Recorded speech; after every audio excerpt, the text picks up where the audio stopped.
अरे काम के चक्कर में तो मैं एसी में पानी डालना ही भूल गई हूँ। अभी माँ जी और जेठानी बाहर से आएंगी तो उन्हें कितनी गर्मी लगेगी। चलो पहले एसी में पानी डालकर उसे चला देती हूँ ताकि उनके आने से पहले कमरा ठंडा हो जाए। सविता एसी में पानी डालने लगती है कि तभी मंजू और उसकी सास विमला वहां पहुंचती है। वो देखती है कि सविता एसी में पानी डाल रही है। यह देखकर मंजू को गुस्सा आ जाता है। यू इडियट, एसी में कौन पानी डालता है? गवार कहेगी। मेरा इतना कीमती एसी खराब कर दिया तूने, निकल यहाँ से। हमें माफ़ कर दो जिठानी जी, हमने समझा इसमें भी कूलर की तरह पानी डलता होगा, इसीलिए हमने इसमें पानी डाल दिया। जब तुम्हें पता ही नहीं है तो मेरे कमरे में आने की तुम्हारी हिम्मत कैसे हुई? कभी देखी है ये चीज़ें? हम तो ठहरे गांव के सीधे साधे इंसान, हमें माफ़ कर दो जिठानी जी, आगे से ऐसी गलती कभी नहीं करेंगे। माँ जी, इस घर में या तो ये रहेगी या मैं। ऐसा मत कहो बहू, अगर इस घर से कोई निकलेगा तो ये गवार अनपढ़ बहू जब से घर में आई है परेशान करके रख दिया है। माँ जी, अगर आपको हमारी वजह से परेशानी हो रही है तो हम इस घर में नहीं रहेंगे, अपनी माँ के घर चले जाएंगे। इतना कहकर सविता वहाँ से चली जाती है। बिमला उस दिन को याद करती है जब उसने दोनों बेटों की शादी की थी। सविता दोनों बेटों की शादी करके उनका गृह प्रवेश करवाती है। सविता की बड़ी बहू मॉडर्न और अमीर थी, जो कि अपने साथ काफ़ी सारा दहेज लेकर आई थी। सविता उसे अपनी पसंद से ब्याह कर लाई थी। उधर दूसरी तरफ उसकी छोटी बहू गवार और गरीब घर से आई थी, जो कि उसके पति मदनलाल के दोस्त की बेटी थी। मदनलाल खुद बहुत ही सीधा साधा इंसान था, इसलिए उसे सीधी सादी सविता बहुत पसंद आई थी। उसका दोस्त किसान था। बड़ी बहू को देखकर बिमला बोली, बहू तुम तो दहेज में बहुत सारा सामान लेकर आई हो। हाँ माँ जी, मैं दहेज में एसी, टीवी, फ्रिज और सारी कीमती चीज़ें लेकर आई हूँ। गाँव की देवरानी जी, तुम क्या लेकर आई हो? जिठानी जी, मेरे बाबा तो किसान हैं, उनके पास जो था उन्होंने मुझे वो सब कुछ दिया है। यह कहकर सविता अपने दहेज का सामान दिखाती है, जिसमें सारी सब्जियाँ, देसी घी और घर का बहुत सारा सामान था। यह देखकर विमला बोली, कहाँ बड़ी बहू का लाखों का दहेज और कहाँ इस गरीब का हजारों का दहेज। उसकी बात सुनकर मदनलाल बोला, अब बस करो भी विमला, हमारी ये दोनों बहुएं बराबर हैं। माँ जी, मैं बहुत थक गई हूँ, मुझे आराम करना है। मेरा कमरा कौन सा है?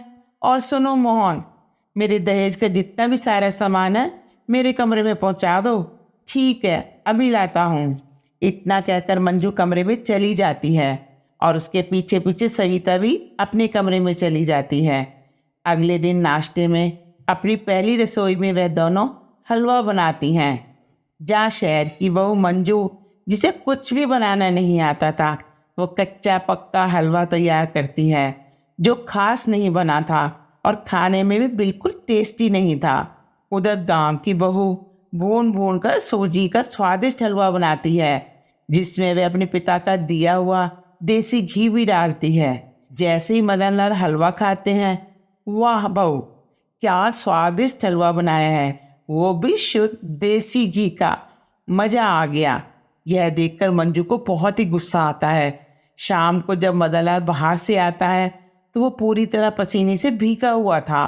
गांव की बहू सविता जब मदनलाल को देखती है तो कहती है, बाबूजी आप बैठिए, मैं आपके लिए घड़े का ठंडा ठंडा पानी लेकर आती हूँ और साथ में आम पन्ना बना कर लाती हूँ। उसकी ठंडक से आपको बहुत ही आराम मिलेगा। उसकी बात सुनकर मंजू बोली, बाबूजी जब तक ये बनाकर लाएगी आपकी हालत और ज़्यादा खराब हो जाएगी। आप मेरे कमरे में बैठिए, वह एसी लगा हुआ है, आप फ्रिज का ठंडा पानी पीजिए, देखना आप एकदम फ्रेश हो जाएंगे। बहू ठीक कह रही है, आपको एसी में एकदम ठंडक महसूस होगी। मैं तो सुबह से एसी में ही बैठी हुई हूँ, बाहर तो बहुत ही ज़्यादा गर्मी है। नहीं नहीं, मुझे एसी में बैठने की आदत नहीं है बहू। आज मुझे कितने सालों बाद आम का पन्ना पीने को मिलेगा। मैं तुम्हारे सास से कब से कह रहा हूँ और कह कह के थक गया हूँ, लेकिन इतने सालों से तुम्हारी सास ने मुझे आम का पन्ना बनाकर नहीं दिया। बहुत ही आलसी सास है तुम्हारी। और मुझे देसी तरीके से रहना और खाना दोनों ही पसंद है। रात को खाने में सविता देसी खाना तैयार करती है। कद्दू की सब्जी, घी का रायता और अपने खेतों से आया खीरा, ककड़ी, पपीता का सलाद तैयार करती है और सबको खाने पर बुलाती है। उसके हाथ का देसी खाना सबको बहुत पसंद आता है। अगले दिन सविता दहेज में लाई हुई थापी से कपड़े पटक पटक कर धो रही थी कि तभी उसकी जेठानी वहां आ जाती है। उफ, ये क्या शोर मचा रखा है, गंवार कहीं की। मशीन में कपड़े क्यों नहीं धोती? जेठानी जी, हमें मशीन कहाँ चलानी आती है।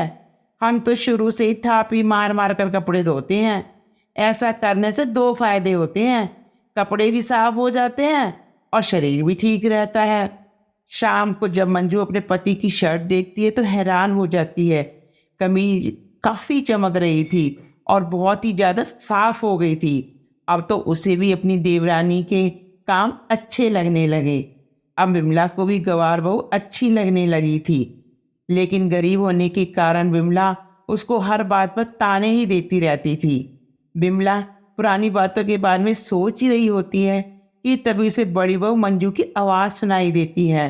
माँ जी, माँ जी, क्या हुआ बहू? माँ जी, छोटी बहू तो सचमुच नाराज होकर अपनी मम्मी के घर चली गई है। अब हम क्या करेंगे? कोई बात नहीं बहू, कितने दिन वहाँ रहेगी, तू चिंता मत कर, वो अपने आप ही आ जाएगी। कुछ समय बीतता है, सविता वापस नहीं आती। एक दिन मंजू बोली, माँ जी, छोटी बहू के हाथों के खाने का स्वाद, फलों की चाट बनाकर देना, वो मुझे बहुत ही याद आता है। हाँ बहू, तुम ठीक कह रही हो। सविता बहू ने अकेले ही सारे घर को संभाला हुआ था, सबका कितना ध्यान रखती थी। बहू गरीब जरूर थी, लेकिन दिल की बहुत ही अमीर थी। अब उन दोनों को समझ आ जाता है कि पैसा बड़ा नहीं होता, परिवार में एक साथ मिलकर रहने वाला इंसान भी अमीर होता है। दोनों सविता के पास जाकर माफ़ी मांगती हैं। उसके बाद सब खुशी खुशी एक साथ रहने लगते हैं। अगर आपको हमारी ये स्टोरी पसंद आई है तो इसे लाइक और ज़्यादा से ज़्यादा शेयर कीजिए। और अगर हमारा चैनल सब्सक्राइब नहीं किया तो चैनल जरूर सब्सक्राइब कर लीजिए। मिलते हैं अपनी नई वीडियो में नई कहानी के साथ। तब तक के लिए take care, bye, see you.